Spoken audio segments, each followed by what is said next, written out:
Hi, I'm Anya and today I'm going to be chatting through my favourite reads all the way back from 2014. This video is inspired by one of my favourite booktubers, Thoughts on Tomes, who also is doing a series on revisiting her old favourites, and I'll link that video down below. I'm somebody who really likes to keep track of things. I thoroughly enjoy lists, getting to tick off little boxes of goals, and this is a little notebook I use to keep track of my reading, where I literally write down all my TBR and everything I've read, and have been doing so since 2014. And flicking back through it is always super interesting, looking at how much my reading has changed in terms of what I'm buying and also old favourites. 2014 was the year that I pretty much discovered booktube and really got back into reading as my main hobby. It's also the year where I did the most reading ever in my life and read 106 books. So there were a lot of favourites to choose from, but it's really interesting to see whether or not those still hold up. As you might remember that I recently did a video on how my reading has changed, which I will also link down below. And so there is a lot of difference in what my thoughts are on those. So without further ado, let's get into it. When I say that I like to have my admin and whatnot, I had these favourites not only written down but fully ranked. So at number 10, we have The Winner's Curse by Marie Rutkowski. This is a book about a girl named Kestrel who's the daughter of a famous general, and her life basically changes when she purchases a slave. This slave named Aaron really complicates her life in the way she views things around her, and their relationship as it unfolds provides both a lot of plot action and a lot of complications for both characters, as Kestrel struggles to be the perfect daughter for her father, and Aaron is of course fighting for his own freedom and for the rest of his race. Now this is a book that I would say definitely holds up. I would still more than happily read this book and actually have planned to visit and reread it. It is really politically motivated and has one of the angstiest romances I've ever read.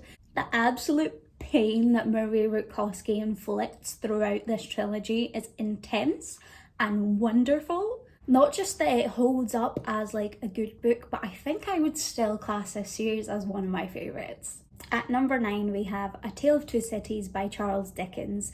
In this we follow a French prisoner who has been released after 20 years from Bastille prison. As he's reunited with his daughter, their life become enmeshed with two men who quickly fall for Lucy, named Charles Darnay and Sidney Carton. There was a very specific reason that I read this book, and that is because The Infernal Devices by Cassandra Clare, which I'm sure everyone has heard of and everyone has heard me talk about at some point, is a retelling of A Tale of Two Cities. Because of my love for The Infernal Devices, I was definitely biased towards A Tale of Two Cities, and basically reading the original characters through the lens of the way I knew them retold by Cassandra Clare, I think definitely skewed my opinion. With that though, this was, I think, the first book by Charles Dickens that I ever read, and I've actually really developed a love for Victorian literature since then. It's something I definitely plan to read more of, but I really enjoyed it, and I think because it's a classic as well, I would say it definitely does hold up. It's probably less of a read than the others. That was skewed by perhaps my age or my circumstances at the time of what I was reading. And I actually think that I would enjoy A Tale of Two Cities a lot more if I reread it now, which I definitely plan to, if not in the near future, at some point again in my life. At number 8, we have Last Sacrifice by Rochelle Mead. This is either number 5 or 6 of the Vampire Academy series, which I pretty much read all of in that year. And part of the reason I read them all is because I think I bought the series as a box set and just kind of had to read them. It took me until about book 4 to really get into the series, and I don't know that it was ever really the one for me. I'm actually still kind of surprised to see Last Sacrifice on this list, because I don't really remember anything of what happened in the later books, or in the earlier books, to be perfectly honest. I do know there was something about book 4 that made me really interested in continuing on with the final few, and the series, my interest in it grew as it continued on and finished. But it's probably not one I plan to reread. I don't think it would hold up for me. As I said, I'm actually surprised to see it as one of my favourites. At number 7 we have Stone Cold Touch by Jennifer L. Armentrout, and this is the sequel to White Hot Kiss. As you can probably tell by the titles, this is a proper indulgent YA romance in which we follow a girl named Layla who lives essentially with a race called the Gargoyles, and their job is to fight against demons. Layla herself is a severe anomaly in here because she is actually half gargoyle, half demon, and she's trying to fight against the demonic side within her. Her life becomes a lot more complicated when she meets this incredibly hot demon prince named Roth, who seems to come between her and her lifelong crush Zane, who she has basically grown up with. Jennifer L. Armentrout in general is known for incredibly indulgent, angsty and steamy romances that are always super fun to read. If you need something light and just a whole lot of fun, she's definitely the way to go. There's nothing very serious about these books. That's probably what has caused me to drift away from the various books that Jennifer L. Armentrout has written since back then, since I do tend to veer more towards things that, you know, have a more political stakes game to them. However, in terms of just sheer fun and a good time, especially if you want a steamy romance book, that's definitely still the way to go. And I think I actually read the third and final book of this just this year, so there's definitely still stuff in there for me. At number 6 we have a book that is still 100% up there in my favourites, and that is Scarlett by Marissa Meyer. This is the sequel to Cinder, and this series follows on fairy tale retellings set within the future in a sci-fi setting. In this far future, basically we have colonised the moon, and now people who live on the moon have certain abilities to manipulate minds and work with the biochemicals within our brains to create illusions and essentially something akin to magic. In Cinder, we of course follow Cinderella, who is a cyborg, and in Scarlet we follow the story of Scarlett, who is a retelling of Little Red Riding Hood. The series does change perspective with every single book, which I think adds a really lovely freshness to it. And as far as I remember, these books got better and better and better with each one, so I'm not at all surprised to see Scarlet on here. These are books that I fully still recommend, fully plan to reread.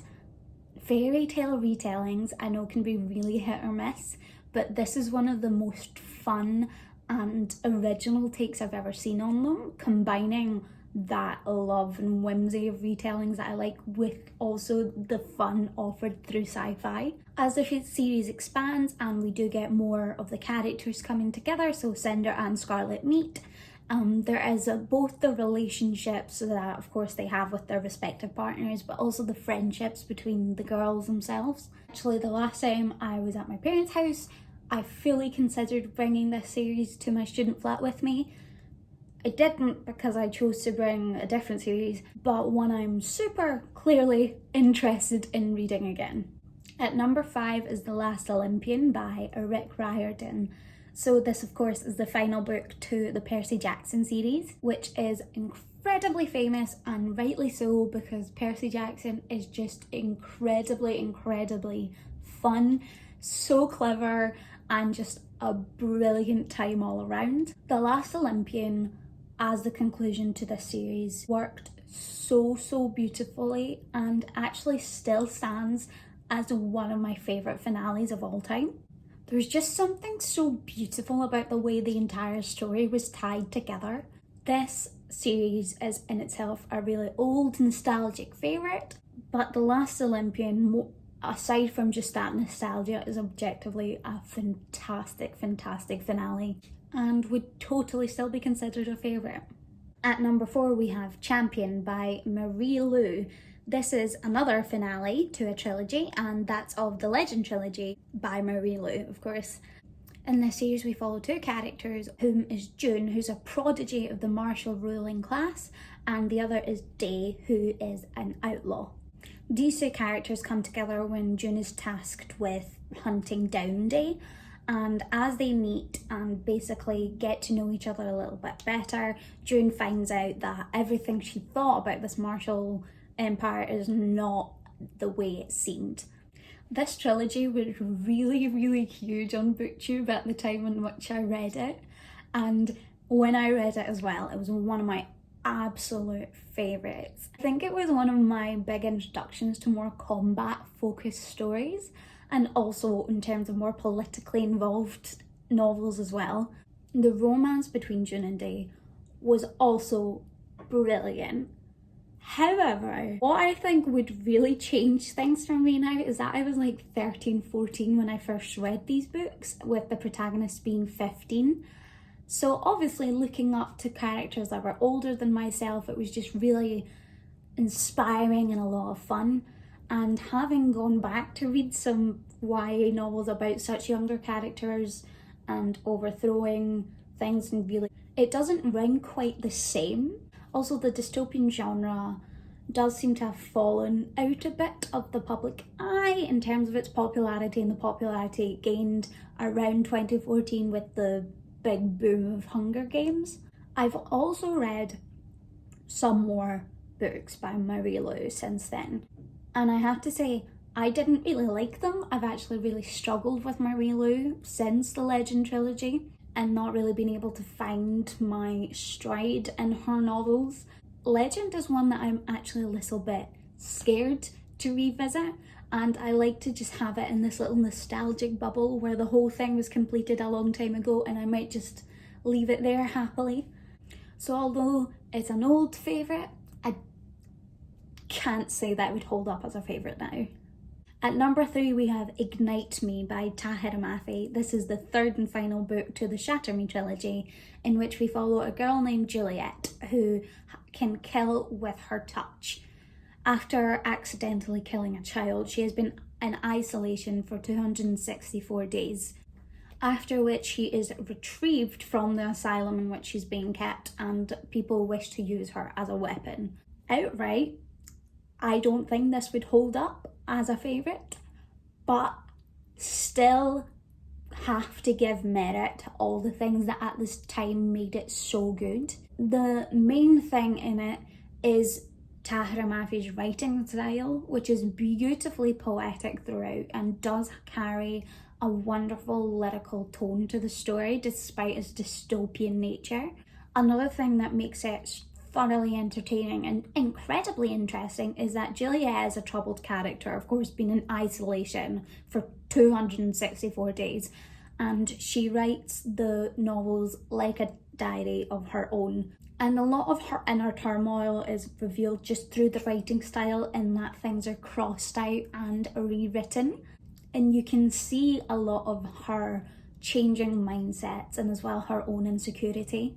Ignite Me is where the romance was at its peak, and that is what made Ignite Me the absolute best of this trilogy. It's actually a book where I will occasionally pick it up off my bookshelf and just reread some of my favourite scenes from it, because the writing style paired with the angst that Tahira Mafi provides is just chef's kiss. I would not reread the whole trilogy because books 1 and 2 are a little bit difficult in that I had problems with them at the time, and now knowing that I don't like the toxicity of some of the earlier relationships which Juliet has and the way that some things are handled, I don't think I'd want to sit and reread them. It's one I will continue to just dip into when the mood strikes, but it's definitely not a favourite series anymore.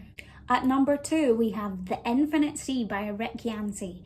This is the sequel to The Fifth Wave, which you might know because it came out as a really terrible film a few years after its publication. Despite the film being terrible, The Fifth Wave itself was one of my absolute favourite books when I read it and began a lot of my actual venture into sci-fi. This book focuses on a character named Cassie who's basically trying to find her brother when the world is falling apart.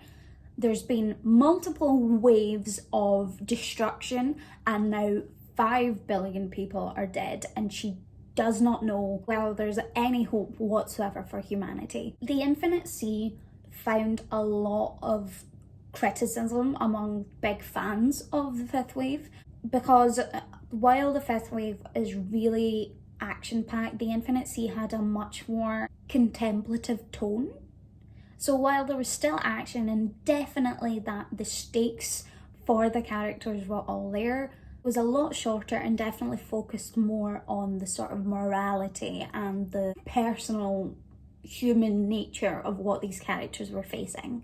I actually adored that aspect of the book and found it incredibly fascinating to read the contrasting sort of views of these characters in this time. While I would have loved the extra action that we got in The Fifth Wave, I didn't mind at all that we had a sort of smaller and slower continuation of the story. I know that the final book kind of took it in a turn where it tried to meet the two and didn't do it well, and has, while not ruined my opinion of the series, definitely brought it down where I don't think it stands very strongly as a trilogy anymore. That being said, the first 2 books are still definitely worth the read, though I know they dropped a lot of popularity, partly because the film itself just was not well done. I think there's still a lot of merit there, and especially if you're looking for a sort of moral-based, high-paced action story, it's one that I totally recommend for that. Not one of my favourite series of all time, but I totally understand why 2014 me had it as one of my favourite books. The last book and my favourite of 2014 was Crown of Midnight by Sarah J. Maas. This is the second book to the Throne of Glass trilogy, which is a hugely popular YA fantasy series about an assassin who is basically taken from a death camp and involved in a competition to become the king's personal assassin. Selena is one of my favourite characters of all time, and I still fully rave about this series to this day. While it has its problems and while I fully understand why a lot of people have kind of fallen out with it, I think it's one that's forever going to live in my heart. It was probably my big transition into high fantasy, more from urban fantasy, which is what I was primarily reading before that. And especially after Crown of Midnight, it takes off a massively more epic scope than it does in the first 2 books. However, it pairs together romance and action and magic and politics as well. Essentially everything I love in a series just kind of bundled into this. My flatmate actually read the entire Throne of Glass series at the very start of lockdown, so I got to relive all of it through her, which was just absolutely brilliant and allows me to say with confidence that yes, this book lives up to it for me. That's not to say it's everyone's perfect cup of tea, but it will forever be in my heart as one of my absolute favourites.